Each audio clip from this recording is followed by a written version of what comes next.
Et votre invité aujourd'hui dans la grande interview en direct sur Boursorama, c'est Gaspard Koenig. Bonjour. Bonjour. Merci d'être là avec nous, essayiste et président du think tank Génération Libre. Vous publiez Voyage d'un philosophe au pays des libertés. C'est donc aux éditions de l'Observatoire. Vous avez fait un tour du monde. Oui, j'ai sponsorisé ou pas? Sponsorisé par vous-même? Non, sponsorisé par Le Point, puisque en fait je publiais les reportages au fur et à mesure dans Le Point, mais ce livre non seulement les reprend, mais ensuite développe des considérations philosophiques que j'en ai tirées. Et petit tour du monde donc, pour aller au contact des gens du Colorado, chez les entrepreneurs du cannabis, au Pérou, le pays du microcrédit, en passant par ces... Alors, j'ai appris des choses effectivement sur les prisons ouvertes en Finlande. Le revenu universel outre-Maroc, c'était au Brésil. Oui. Il y a donc ce carnet de voyage, effectivement, donc des reportages empreints de philosophie pour montrer finalement que, au travers d'exemples concrets, pratiques, que le libéralisme, tant décrié en France, eh ben, ça marche. Est-ce que malgré tout, avec tout ce qui se passe dans le monde, ce prurite protectionniste, même si on voit aujourd'hui que Donald Trump pourrait reculer, d'ailleurs vous avez vu sur l'Europe, il était question que l'Union européenne soit exemptée des taxes sur l'acier, c'est une info qui est tombée ce matin du Monde. C'est pas un peu à contre-courant quand on voit cette période de montée des populismes, encore une fois, des barrières protectionnistes qui ne se limitent pas à Donald Trump, un peu partout dans le monde on voit des montées des barrières protectionnistes. D'abord c'est justement pour ça que j'écris et que je me bats. Les idées, notamment sur le libre-échange, j'ai été suivre pendant une semaine le directeur général de l'OMC pour essayer de comprendre justement comment ça fonctionnait. J'en ai retiré quand même une grande admiration pour ces êtres honnêtement malheureux qui sont à l'OMC, qui font un travail extrêmement pénible, qui font vraiment un travail de fourmi pour essayer de faire marcher le commerce mondial et qui ont bâti la première cour internationale qui marche, qui est l'organe de règlement des différends. Je trouve ça assez magique que dans le monde aujourd'hui, s'agissant des problèmes commerciaux, quand il y a un problème, et c'est d'ailleurs ce que voulait faire l'Europe par rapport à Donald Trump, et bien, au lieu de se faire la guerre commerciale, voire la guerre militaire, on va devant un tribunal, il y a des juges, ça prend des années, c'est des procédures qui sont épuisantes, qui sont longues, etc. Mais c'est du droit. Et que le monde soit réglé par le droit, eh bien, c'est une avancée. C'est une avancée qui nous approche toujours un peu plus de l'idéal cosmopolitique qu'ancien, siècle après siècle. Alors je sais que ça prend du temps, je sais qu'il y a des... Mais il faut avoir la vue longue, il faut regarder où on était il y a un siècle et continuer à promouvoir ces idées, bien sûr. Et ensuite, c'est bien parce qu'on me dit « Ah oui, mais ça ne marche jamais, c'est appliqué nulle part, etc. » que j'ai été voir, là où petit bout par petit bout, naturellement, il n'y a pas un pays modèle, ces idées triomphent.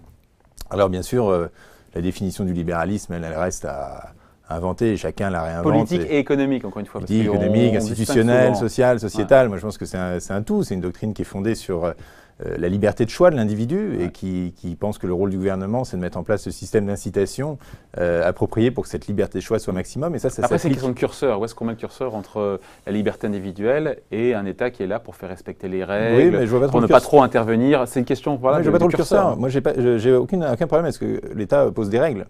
Et au contraire, plus on libéralise, plus on pose des règles. Au Colorado, quand le cannabis est simplement interdit, il n'y a pas de règle, il y a une interdiction. Et ensuite, on tape sur tout ce qui bouge.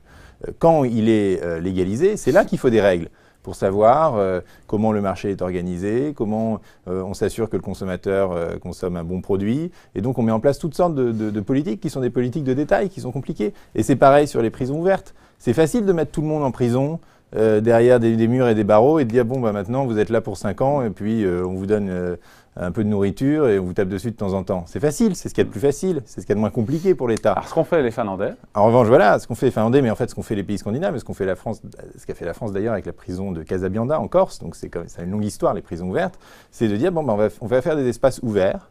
Alors c'est plus compliqué, c'est plus difficile, il faut plein de petites règles minutieuses, des espaces où il n'y a pas où des criminels multirécidivistes peuvent habiter, peuvent faire leur peine, mais où il n'y a pas de murs, de barreaux et très peu de gardiens. Donc concrètement, vous êtes à côté d'un lac finlandais, vous avez des petits baraquements un peu comme une sorte de colonie de vacances.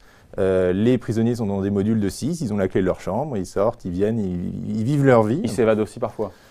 Très peu. Moins qu'en prison fermée. C'est ça qui est extraordinaire. Parce que quand vous êtes dans cet environnement, vous êtes peu à peu responsabilisé. C'est ce qu'ils me disaient tous. Ils disaient, dans une prison fermée, vous êtes comme un animal, vous réagissez comme un animal. Vous avez envie de taper, vous avez envie de sortir, vous avez envie de vous évader. Quand vous êtes là, on vous fait confiance. On vous dit la limite, c'est cette petite ligne-là, à l'extérieur du domaine. Cette petite ligne délimitée par des piquets rouges. Si tu veux la franchir, il n'y a pas de mirador, tu ne seras pas arrêté, vas-y. Mais en revanche, si évidemment tu deviendras fugitif et quand on te retrouvera un jour, tu retourneras en prison fermée. Et donc c'est en fait à toi de tous les jours de passer devant cette ligne et de te dire « je ne dois pas la dépasser ». Et donc c'est beaucoup plus dur psychologiquement parce que c'est à vous-même de vous mettre en prison tous les jours. Et donc il y a bien cette privation de liberté. Avec pour objectif d'avoir un taux de réinsertion qui soit meilleur. Et c'est ça le résultat ? Donc, voilà, et donc d'un point de vue purement utilitariste, c'est-à-dire est-ce que ça contribue au bien de la société ? Vous voyez que d'un côté, la libéralisation des drogues, ça permet de faire baisser la criminalité, d'augmenter la santé publique, d'avoir des campagnes de prévention, etc., sans augmentation de la consommation.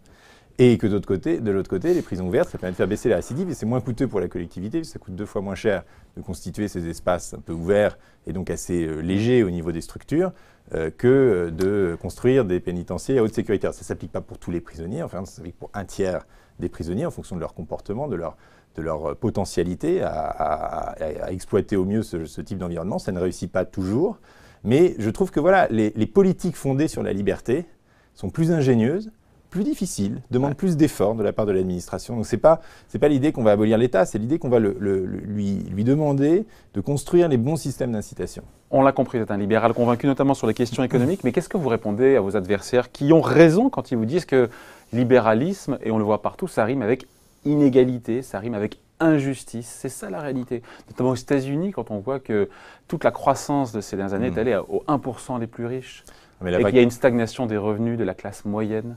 Vous ne pouvez pas le nier. Non, mais je ne pense pas que les États-Unis soient un pays libéral, c'est ça que je peux nier. Il y a d'ailleurs de plus en plus de papiers qui sortent pour montrer qu'il y a une captation de la rente extrêmement forte aux États-Unis.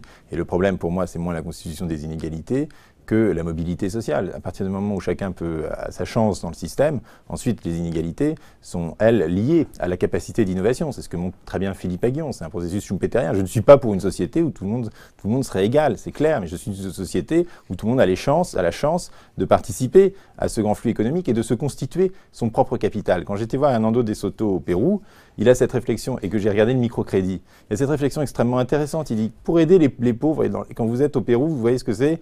La pauvreté dure, c'est-à-dire que c'est des millions de personnes sur les collines de Lima, d'ailleurs sous un ciel gris monotone 6 mois par an, et c'est des amas de tôle véritablement. Comment vous aidez ces gens? Est-ce que vous faites des grandes politiques de redistribution qui finissent toujours captées par la rente de l'un ou de l'autre, d'une compagnie d'électricité, du chef local, etc. Ou est-ce que vous essayez, et c'est ça la force du capitalisme, vous essayez de leur donner du capital. Et le travail d'Hernando de Soto, c'est comment vous donner à ces gens-là la possibilité de rentrer dans le capitalisme, via par exemple les droits de propriété. Vous avez une petite bicoque en tôle, on va vous donner un titre de propriété. Le fait d'avoir un titre de propriété, ça vous permet d'utiliser comme collatéral, ça vous permet d'investir, ça vous permet de le laisser en héritage, ça vous permet de le mettre sur le marché. C'est-à-dire ça commence à créer de la valeur.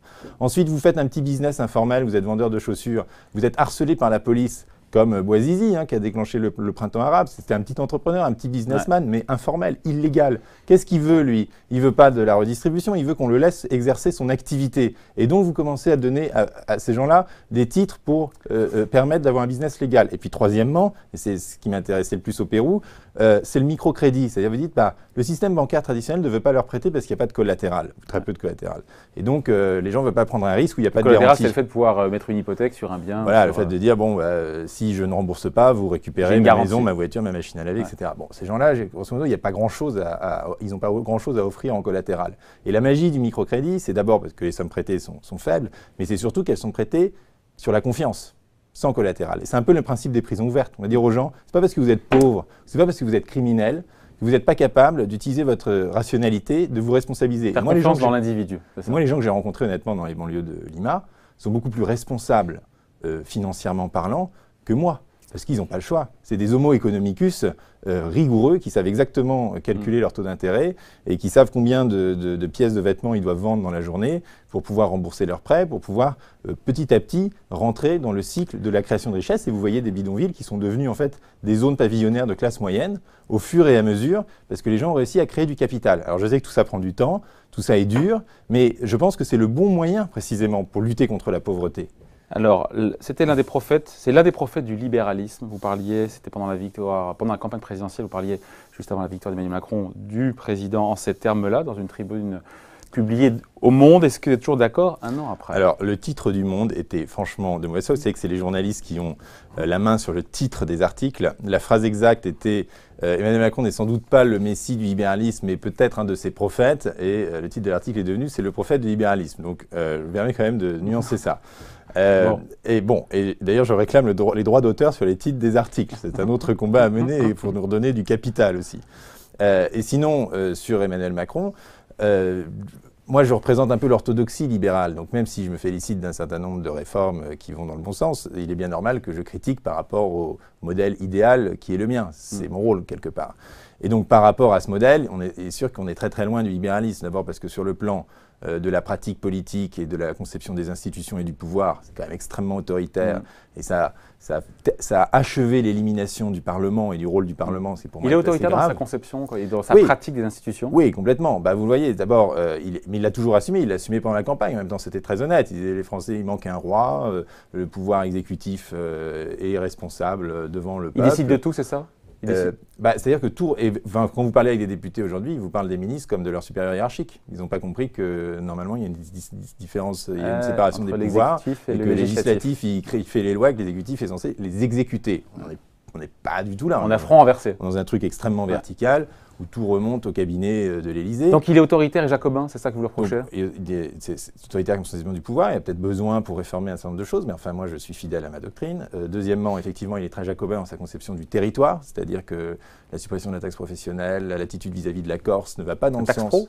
Pourquoi la taxe pro? La taxe d'habitation, vous voulez dire? De la taxe d'habitation, pardon. Oui. Ne va pas… Chirac, sa taxe pro. Ne va pas dans le sens de l'autonomie des collectivités territoriales, à laquelle moi je serais très favorable, puisque je plaide plutôt pour une autonomie fiscale des collectivités, en disant on garde la même assiette d'impôts pour tout le monde, mais chacun peut décider de son taux. Donc vous introduisez une responsabilité fiscale vis-à-vis des électeurs, un peu comme dans les cantons suisses.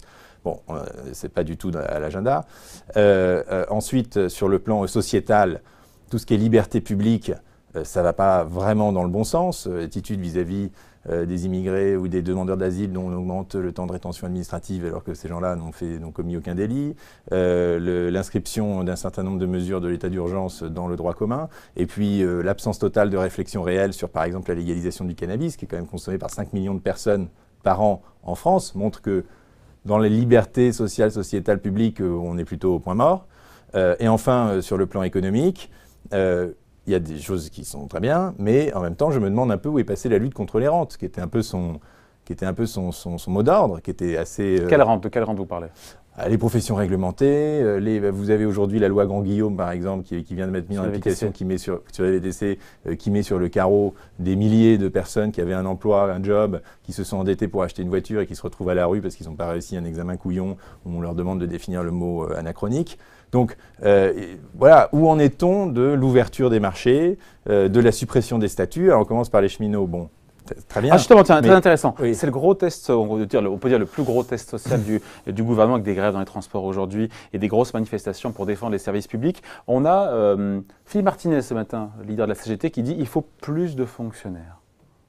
Oui, non, moi je pense qu'il faut pas de fonctionnaires, qu'il faut des gens qui servent le public, il faut des services publics, et c'est pas pour ça qu'il faut des fonctionnaires sous statut. Je pense que le problème qu'on a en France, c'est ce statut de la fonction publique qui ne permet pas la flexibilité nécessaire à justement un bon service public. Mais je dirais aussi… Il est en position de force ou pas, le gouvernement, aujourd'hui, pour aborder, encore une fois, cette épreuve sociale? Pour l'instant, l'opinion est derrière le gouvernement. D'abord, je trouve ça un peu répétitif et traditionnel. Et quand même, ça fait depuis que je grandis, il y a des grèves de la SNCF. Donc, je rêve du moment où il y aura une vraie… D'ailleurs, c'est normalement dans le paquet ferroviaire, une concurrence tout à fait légitime sur le rail français, où du coup, quand l'un fera grève, on pourra prendre un autre moyen de transport. Et deuxièmement, c'est légitime de s'attaquer au statut des cheminots, mais il faut aussi s'attaquer au statut des hauts fonctionnaires. Aujourd'hui, vous êtes haut fonctionnaire, inspecteur des finances, conseiller d'État. Vous pouvez démissionner pour essayer de lancer votre start-up, on en connaît tous. Vous avez raté au bout de 5 ans, vous revenez dans votre corps d'origine, où vous êtes très bien payé, bien loti, et on vous doit de vous retrouver une fonction. Donc l'assurance chômage en or, aujourd'hui, dans notre pays, alors, en plus en continuant à accumuler les points retraite, etc., c'est les hauts fonctionnaires qui l'ont. Les mêmes hauts fonctionnaires qui sont aujourd'hui au pouvoir pour mettre fin au statut des cheminots. Donc il faut s'attaquer aussi à ces statuts-là. Et lesquels autres d'ailleurs? Il faut commencer par la tête. Vous ne serez légitime à vous attaquer aux cheminots que quand vous aurez fait un exemple avec tous les grands corps d'État qui n'ont aucune raison d'être. Et je sais qu'Emmanuel Macron y avait fait allusion avant sa campagne. Il a très bien compris ce problème-là. Alors pourquoi est-ce qu'on n'en parle plus? Parce qu'il n'y aurait-il pas un petit conflit d'intérêts au fait que l'État, les cabinets soient aujourd'hui totalement investis par la haute fonction publique qui évidemment n'a aucun intérêt à toucher à son propre statut. Voilà. Bon, est-ce que l'exécutif, on sent comme de la sérénité de la part, pour l'instant, encore rien n'a commencé, c'est aujourd'hui, mais une forme de sérénité donc avant ce jeudi noir dans les transports, avec, c'est ce que dit le porte-parole du gouvernement, Benjamin Griveaux, que le rythme des réformes va continuer, va se poursuivre. C'est ça la mantra? Ça, je ne sais pas, il faut leur demander, aucune idée. Et encore une fois, ce n'est pas parce qu'il y a des réformes qu'elles sont bonnes. Moi, je trouve que, par exemple, continuer au même rythme, pied au plancher. Je trouve que la réforme de l'assurance chômage, par exemple, ne va pas du tout dans le sens que je souhaite. Donc, c'est pas... Elle est un peu rabougrie. Non, mais je veux dire, les gens ont tendance à dire maintenant il y a des réformes et des résistances aux réformes. Non, mais ça dépend de quelles réformes on parle. Il faut quand même regarder le fond. Le tout n'est pas d'avancer. On a quand même 7 projets de loi qui vont être soumis là dans les 8 prochaines semaines. Et dans ces projets, il y en a que je trouve très bien. Et quand c'est bien... par exemple, le projet de loi sur la réforme de la justice, notamment parce que figurez-vous que suite à mon reportage dans les prisons ouvertes, le think tank que je dirige a publié des notes, alors là, plus académiques sur les prisons ouvertes et pourquoi il faudrait des prisons ouvertes en France.